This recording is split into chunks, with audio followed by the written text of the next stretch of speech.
Olá, esta é a aula de ciclo básico de refrigeração e termodinâmica dos equipamentos de refrigeração por compressão de vapor. Ao final desta aula, você deverá entender como funcionam os equipamentos de refrigeração, citando aí um bebedouro, um freezer, um ar-condicionado ou o refrigerador da sua residência. Aqui estão os 5 itens fundamentais e indispensáveis para que um equipamento de refrigeração e ar-condicionado funcione. Temos o compressor, item número 1, condensador, dispositivo restritor e evaporador. Para que possamos nos situar, o condensador é a parte de fora do ambiente. Pegando no seu ar-condicionado, o condensador é aquele que fica do lado de fora da residência. Pegando no seu refrigerador, o condensador é aquela grade que tem atrás do refrigerador. O evaporador é aquele que refrigera o seu ambiente. Então, no seu ar-condicionado, a parte interna, ou no refrigerador, é ali o congelador. O compressor, ele é responsável por bombear o fluido frigorígeno por todo o sistema. Então ele é responsável por promover a circulação do fluido frigorígeno, no caso da nossa representação, no sentido anti-horário. O compressor suga o fluido frigorígeno proveniente do evaporador e manda este fluido frigorígeno para o compressor. Neste processo, a pressão que o fluido frigorígeno tem dentro do sistema, dentro das tubulações, aumenta. Quando esta pressão aumenta, aumenta também o calor que este fluido frigorígeno tem. Por isso, se você colocar a mão na saída do compressor, estará extremamente quente. Quanto que você colocar na entrada do compressor, estará extremamente frio. Aqui no condensador, nós temos a condensação do fluido frigorígeno. Fluido frigorígeno que estava no estado gasoso, 100% gás, ele é condensado, ele se transforma em líquido e rejeita calor para o lado externo, rejeita calor para o lado de fora do equipamento ou para o lado de fora do ambiente. Por isso que lá na condensadora, se você parar lá na frente, se for um ar-condicionado, terá um ar extremamente quente saindo do equipamento. Se for o seu refrigerador, você vai ver que ali atrás do refrigerador o ar é mais quente. O fluido frigorígeno, para sair do estado gasoso e vir para o estado líquido, ele precisa perder calor. Tá? Continuando, nós chegamos ao dispositivo restritor. O dispositivo restritor, ou em algumas literaturas chamado dispositivo de expansão, ele é responsável para impedir que todo o fluido frigorígeno passe. Todo o fluido frigorígeno no estado líquido continue pelo sistema. Na entrada dele você tem uma grande quantidade de líquido, na saída dele você tem uma baixa quantidade de líquido de acordo com o orifício que esse dispositivo restritor tem. Então a função do dispositivo restritor é restringir a passagem do fluido frigorígeno, gerando uma baixa pressão após ele. Tá? Então, se nós tínhamos aqui um fluido frigorígeno com alta pressão, aqui nós teremos um fluido frigorígeno com baixa pressão. Chegando no evaporador, o fluido frigorígeno a baixa pressão, ele precisa trocar do estado líquido, que é o estado que ele está, para o estado gasoso.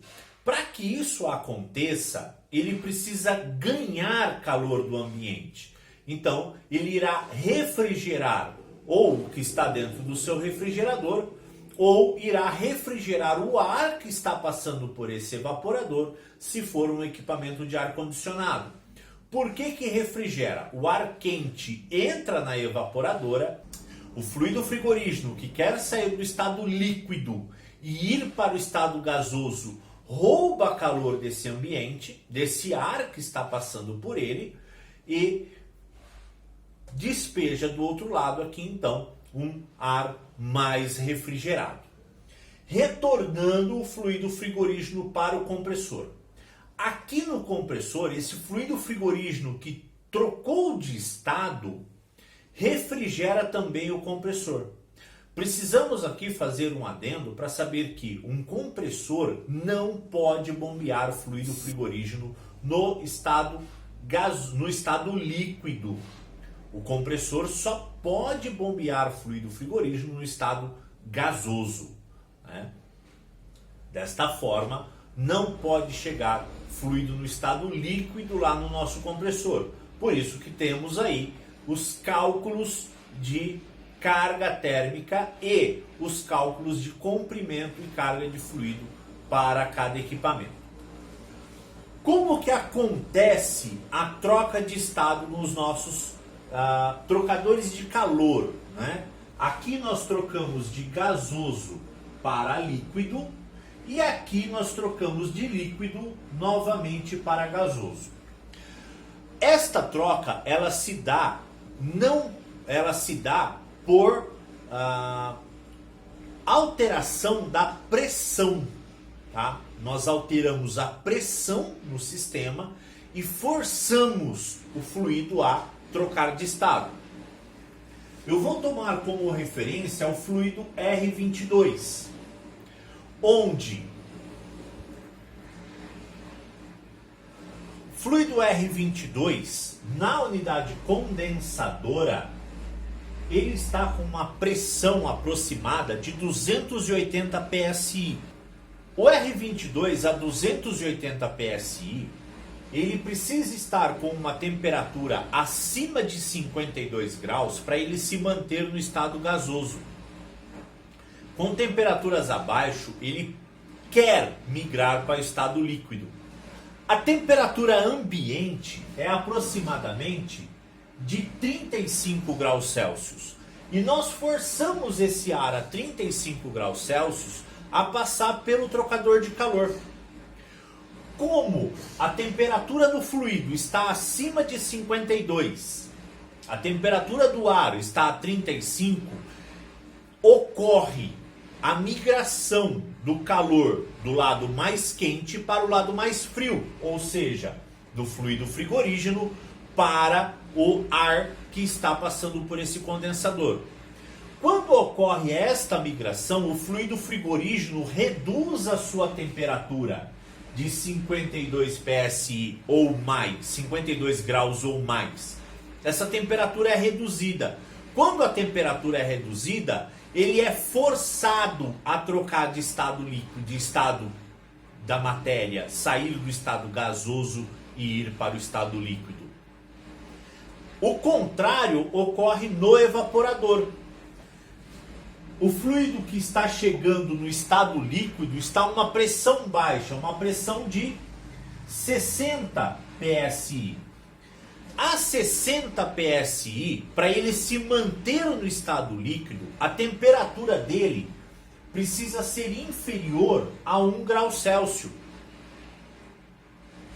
Tendo uma temperatura inferior a 1 grau Celsius, ele se mantém no estado líquido. Com temperaturas acima de 1 grau Celsius, ele quer passar para o estado gasoso. Nós atravessamos um fluxo de ar pelo evaporador do ar-condicionado em temperatura ambiente, algo de 24 graus Celsius. Então o calor migra do lado mais quente para o lado mais frio, troca calor do ar com o fluido dentro do evaporador, aquecendo o fluido frigorígeno, ele sai do estado líquido e vai para o estado gasoso, e o ar que está atravessando a evaporadora e é dispensado para o nosso ambiente estará mais frio. Este é o circuito frigorígeno de equipamentos por compressão de vapor. Este é o ciclo básico. Qualquer item que você remover daqui, este ciclo irá parar de funcionar. Tá? Ciclos adiabáticos, de absorção ou de Peltier não fazem parte desse tipo de equipamento. Eles têm um ciclo básico diferente ou um funcionamento diferente.